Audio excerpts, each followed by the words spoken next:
Cream দিয়েও যে সুন্দর শিউলি ফুল বানানো যায় সেটা আজকে বানিয়ে দেখাবো। এখন যেহেতু গরম অনেক বেশি এবং বর্ষাকালে কিন্তু ফন্ডেন্টের কাজগুলো বেশিরভাগ সময় গলে যাওয়ার সম্ভাবনা থাকে।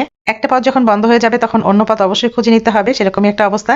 তো আজকে সেই কাজটাই করে দেখাবো। এখানে আমি প্রথমে একটা কেককে ক্রাম কোটিং করে ফ্রিজে রেখেছিলাম। ফ্রিজ থেকে বাহির করে এটাতে আমি একেবারে হোয়াইট কালার ক্রিম দিয়ে ফিনিশিং টেনে দিয়েছি, আর তার উপরে চকলেট গানাশ দিয়ে দিলাম ব্লু কালারের। আর এই চকলেট গানাশের ড্রিপিংটা দেখেন কত সুন্দর হয়েছে। আর তার উপরে এখন আমি ফ্লাওয়ারগুলো করছি, আর এই ফ্লাওয়ারগুলো আমি রোজ নজেল দিয়ে করে দিচ্ছি। এই ফ্লাওয়ারগুলোকে দেখতে প্রথমে চেরি ফ্লাওয়ারের মতোই লাগবে, কিন্তু আসলে এটা চেরি ফ্লাওয়ার না, এটা তো হবে শিউলি ফ্লাওয়ার।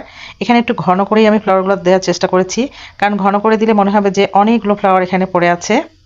প্রথমে একটা করে প্যাটেল দিয়ে ফ্লাওয়ারগুলো করেছি, তার উপর ডাবল প্যাটেল দিয়ে দিয়েছি। ফ্লাওয়ারের যে মূল আকর্ষণ শিউলি ফুলের যে ডাটাটা বা বোটাটা, এটা কিন্তু অরেঞ্জ কালার হয়। এটা আমি একটা পাইপিং ব্যাগে নিয়ে উপর দিকে টেনে টেনে দিয়েছি, দেখেই বুঝতে পারছেন এখন একদম মনে হচ্ছে এটা শিউলি ফুল। এখন বোর্ডের উপরে কয়েকটা ফ্লাওয়ার করে দিচ্ছি, মনে হবে যে উপর থেকে নিচ পর্যন্ত কয়েকটা ফ্লাওয়ার ছড়িয়ে ছিটিয়ে পড়ে আছে।